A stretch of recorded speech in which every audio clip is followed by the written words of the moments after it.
안녕하세요.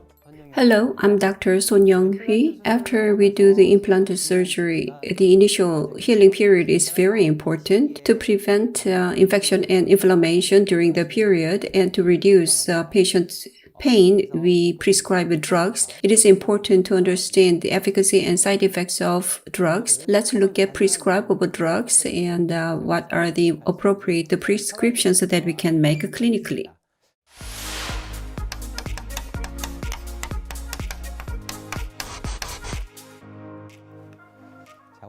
Today, I'm going to talk about first how we can prescribe drugs safely. And we prescribe a lot the antibiotics and anti-inflammatory drugs. Lastly, we will look at the side effects and the drug adverse effects after dosing, how to manage them. When we examine patients in our office, conservative procedure and invasive operation need to be done at the same time. Various drugs are prescribed for the procedures, depending on the purposes of the prescription. And we can classify like following: pre-op patient management and post-op patient management. Apart from that, we also prescribe drugs to manage patient pain and discomfort.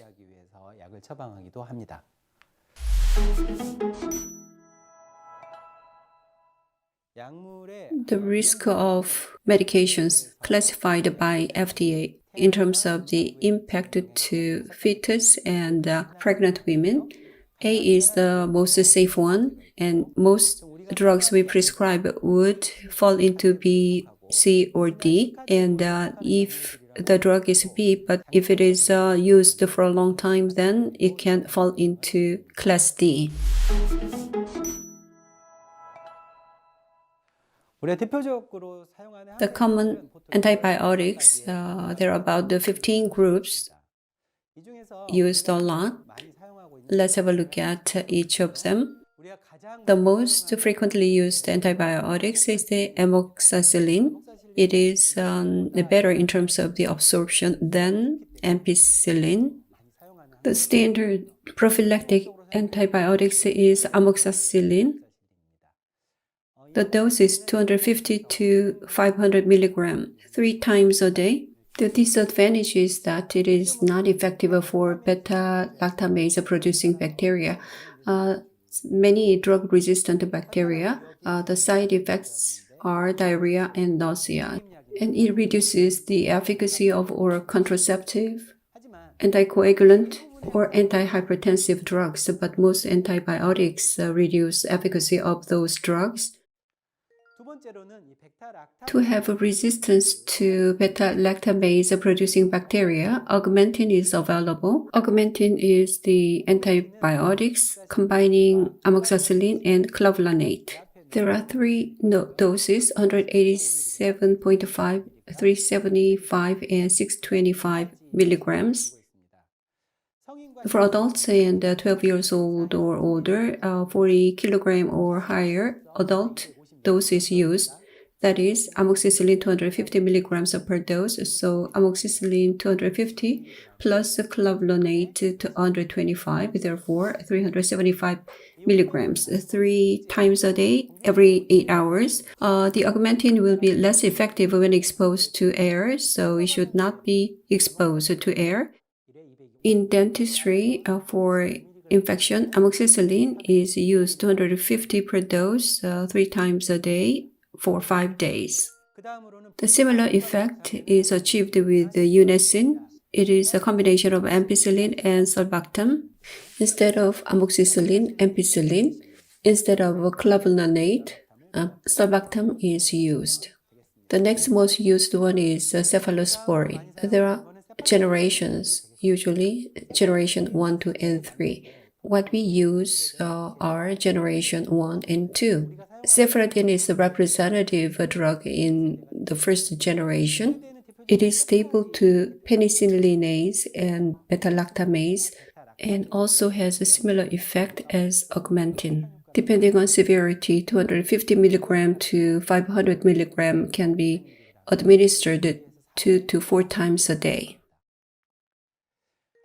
The main second generation cephalosporin drug is Cefaclor. As you go up the cephalosporin generation, it is effective from gram-positive to gram-negative. Resistance to beta-lactamase increases as you go up the generation. However, in early oral infection, gram-positive is dominant. At early stage of inflammation or infection, it is not good to use cephalosporin right away. At the beginning, you need to use amoxicillin. After abscess is formed, cephalosporin needs to be used to be more effective. As for the Cefaclor, for adults, 250 mg is administered 3 times a day or 375 mg twice a day. As you can see, the absorption rate in the body is not affected by food intake, so it's easy to use and it can be used for patients with renal failure. As for children and elderly, it is very safe. So it is sold a lot in the syrup form.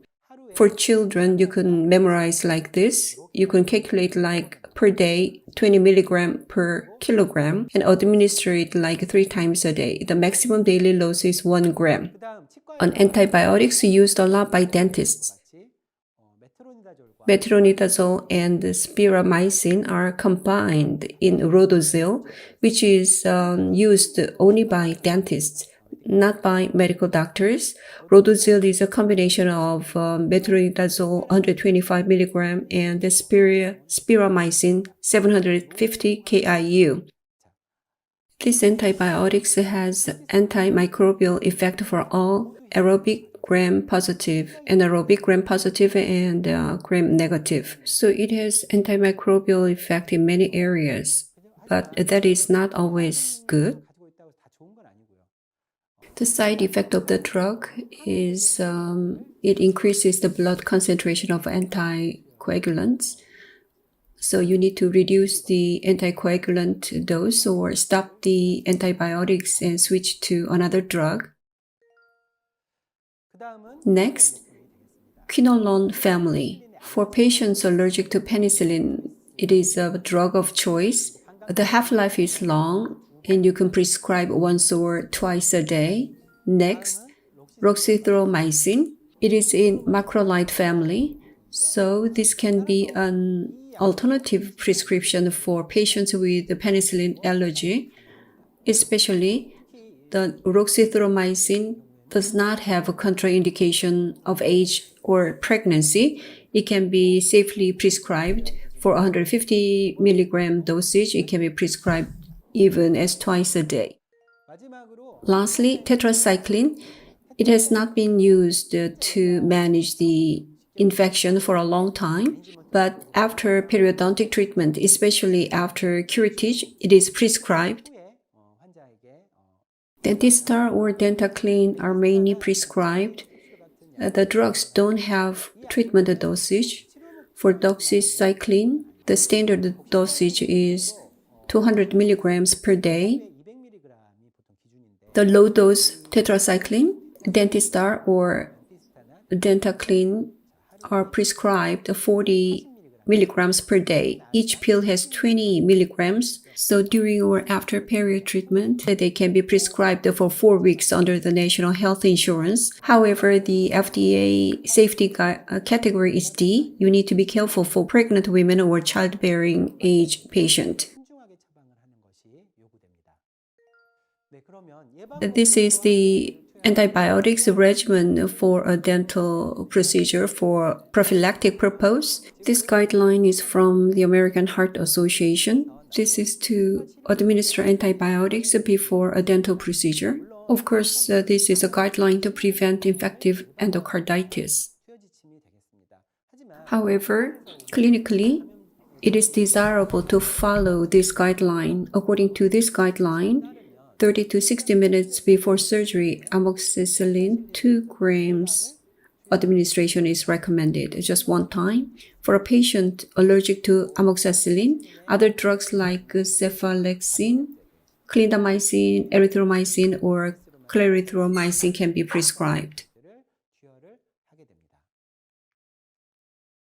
Second, for therapeutic purpose, when infection occurs, this antibiotics selection guideline can be used. Various papers are summarized here. In most papers, in most oral infection, Streptococcus is dominant. And this is the antibiotic sensitivity to Streptococcus. The high sensitivity is in the first group, vancomycin, teicoplatin, chloramphenicol, ofloxacin, amifenem, and erythromycin. However, most of the antibiotics are not appropriate to use clinically. So clinically usable ones are ofloxacin and erythromycin in the quinolone family, and antibiotics with the intermediate sensitivity are ampicillin and sulbactam, clindamycin, ciprofloxacin, cefotaxime are the third generation cephalosporin. These antibiotics have intermediate sensitivity. Up to here, we can use them, but the high resistance ones, like cefazolin, oxacillin, and ampicillin, show high resistance. Therefore, for oral infection, antibiotics with high resistance should be avoided. We need to use a high sensitivity or intermediate sensitivity antibiotics. And secondly, most infection shows in the form of abscess or cellulites. Before abscess is formed in the cellulite stage, aerobes are dominant. Therefore, penicillin family is much more effective. Once abscess is formed, aerobes are replaced by anaerobic bacteria. Thus, to prescribe antibiotics for abscess at early age, amoxicillin is desirable to be prescribed. After pus is formed, the drug needs to be changed to the second or higher generation cephalosporin like macrolides or quinolone to control the patient's infection. NSAIDs stands for non-steroidal anti-inflammatory drugs. It is defined as all anti-inflammatory analgesics except the opioid analgesics and steroids. If you look at the drugs briefly, ibuprofen is used most widely. FDA classification of B, D are indicated. Originally it's B, safe drug, but it is a D category when it is used for a long time. Brufen and Advil fall into this category of ibuprofen. This is very safe, so up to 3,200 milligrams per day can be used, and the analgesic effect is superb. However, there's one disadvantage. The half-life is very short. Thus, for proper analgesic effect, it should be administered every 4 to 6 hours. It is in the form of a syrup. That means it is safe for children as well. Second, diclofenac sodium. Diclofenac is explained because it is the most popular NSAID. In Korea, it makes up 1/3 of a prescribed NSAID. One of the side effects of NSAID is to increase the risk of cardiovascular disease. Therefore, long-term use is not recommended. Aceclofenac is stronger for COX-2 selectiveness and reduces the GI side effect. So this is widely used too. In the picture, Eltal is not diclofenac but aceclofenac. Next is loxoprofen, which is widely used. It is for rheumatoid arthritis and osteoarthritis, and is also used as anti-inflammatory analgesics after surgery or extraction after trauma. This should not be used with the ketorolac, which is another NSAID. Next, piroxicam.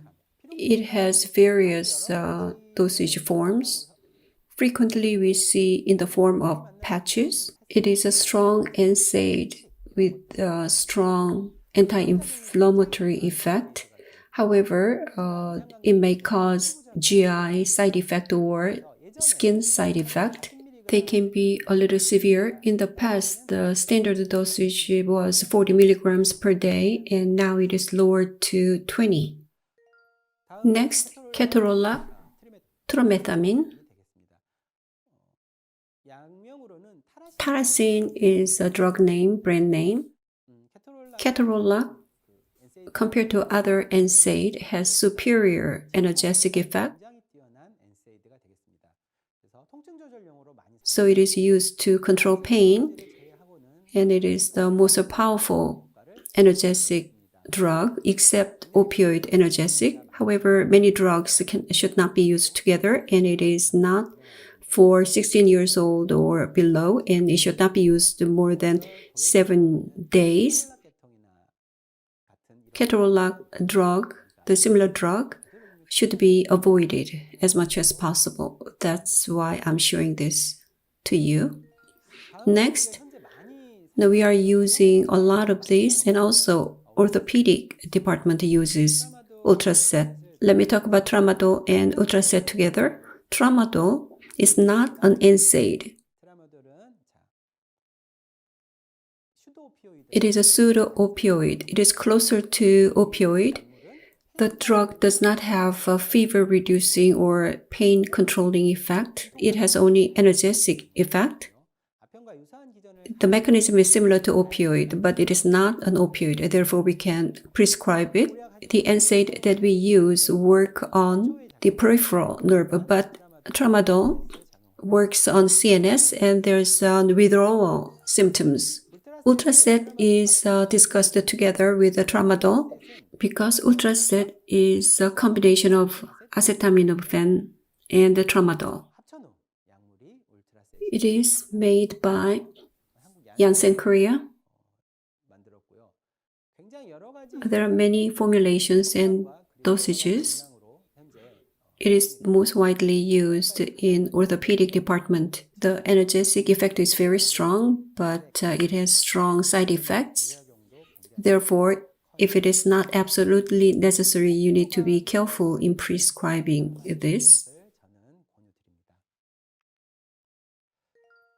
Next, acetaminophen as a single agent. It is called Tylenol or paracetamol. It doesn't have anti-inflammatory effect. It is not an NSAID. Very safe product, but liver toxicity can develop if it is used excessively.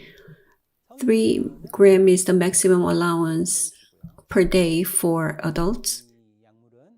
The patent is expired, therefore 23 to 2,500 generic drugs available in Korea. WHO established principles for prescribing analgesics, and this can be applied to oral infection. Step 1 for mild pain, Step 2 moderate pain, Step 3 for severe pain. So 3 steps of pain. When the pain is mild, non-opioid NSAID only can be used. For moderate pain, weak opioid plus non-opioid or adjuvant can be prescribed. For Step 3, severe pain, strong opioid and non-opioid can be administered according to this recommendation. For analgesic letter, what is more important is not this, because we don't chronically use the painkillers. What is written at the bottom is really important. What does it say? Combining an opioid and non-opioid is effective. That's what it says, but We should not combine drugs of the same class because the analgesic effect does not increase. Second, depending on the drug half-life, the drug should be administered, the dose by the clock. That's important. And we should not wait for pain to recur. These principles need to be adhered to. When we say side effects, they usually refer to the adverse drug reaction, ADR in short. It is a hazardous or unintended reaction while using the medication in normal usage. So the adverse drug reaction is the side effects. There's another word, adverse event. It is all the signs, undesirable and unintended signs during administration or use of medication.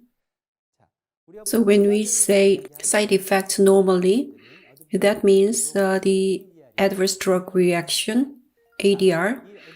In Korea, what causes ADRs? According to papers, NSAID. NSAID ADR is the most frequent one, followed by anti-cancer drug, and then antibiotics. First, adverse drug reaction of antibiotics. The most frequently, amoxicillin causes the ADR. The adverse drug reaction, most frequently, shock occurs, and hypersensitivity and GI trouble. Rarely, hematologic problem, CNS problem, skin problem, hepatic, and renal problems. In the past, for shock and hypersensitivity, H1 antihistamine or corticosteroids were prescribed first, but today the use of epinephrine is recommended first. When we administer epinephrine to a patient, we can use the emergency kit, 1 to 1,000 epinephrine. For adults, usually 0.3 milligram is administered. EpiPen or Zext are available locally.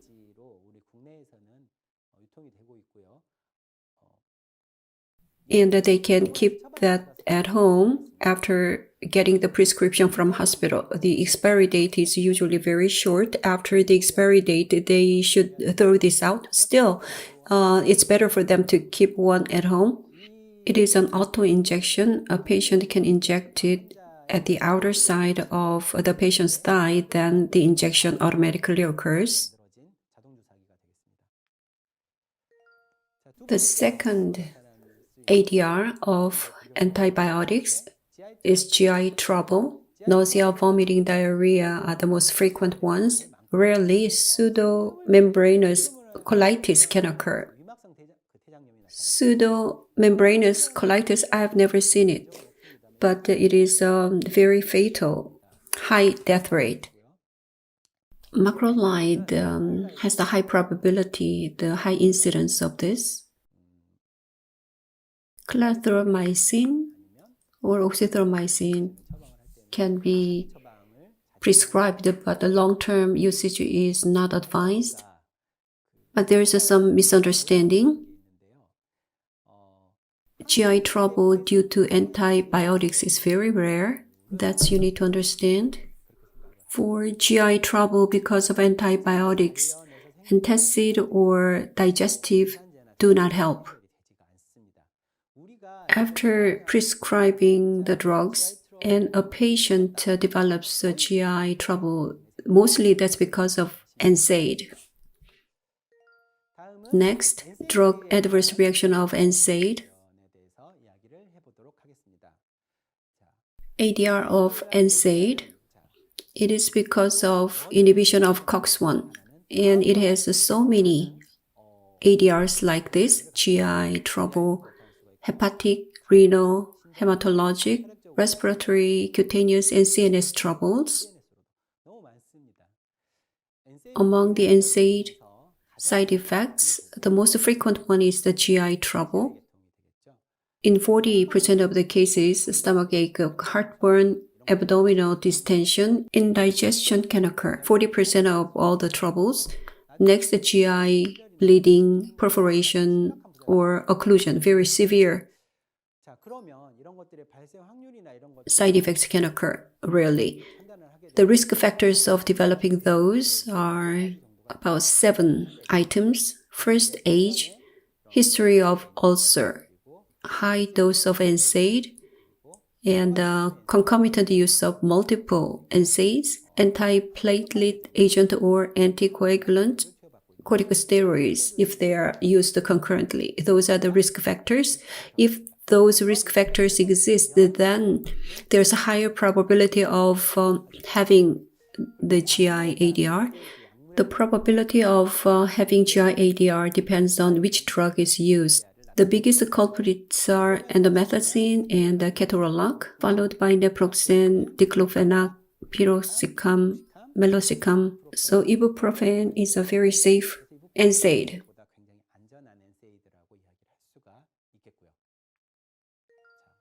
When GI trouble occurs in a patient, can we suspend the use of NSAID? It depends on whether it can be suspended or not. If it is yes, proton pump inhibitor, H2 antihistamine, or misoprostol can be prescribed. If it cannot be suspended, PPI or misoprostol can be administered with the NSAID. Here, H2 antihistamine is not included because H2 antihistamine includes cimetidine or ranitidine. These drugs need high dosage, so for GI trouble case, NSAID should not be used with that drug.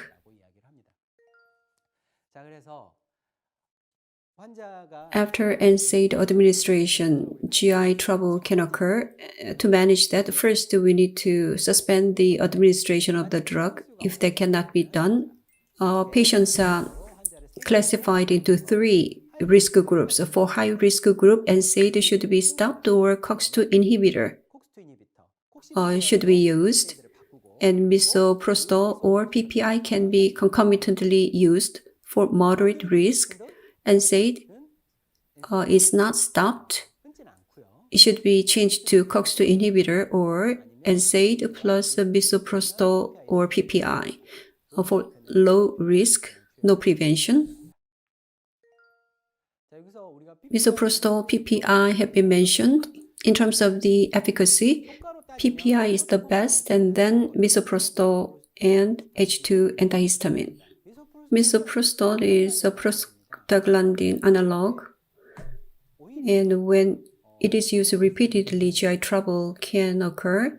So rather than using misoprostol, PPI needs to be used. Omeprazole or esomeprazole are PPIs. H2 antihistamine is a gastric acid secretion inhibitor, but the standard dosage is not good enough. Therefore, 2-fold dosage needs to be used. PPI blocks gastric acid secretion and is the most effective one. However, if it is used for a long time, there's a risk of CDI. Other than these drugs, COX-2 selective inhibitor, which hardly blocks COX-1, can be prescribed for long-term use or GI trouble. It reduces the peptic ulcer 4 to 5 times, but cardiovascular failure can occur as a side effect, so it is advised not to use it in CV patient.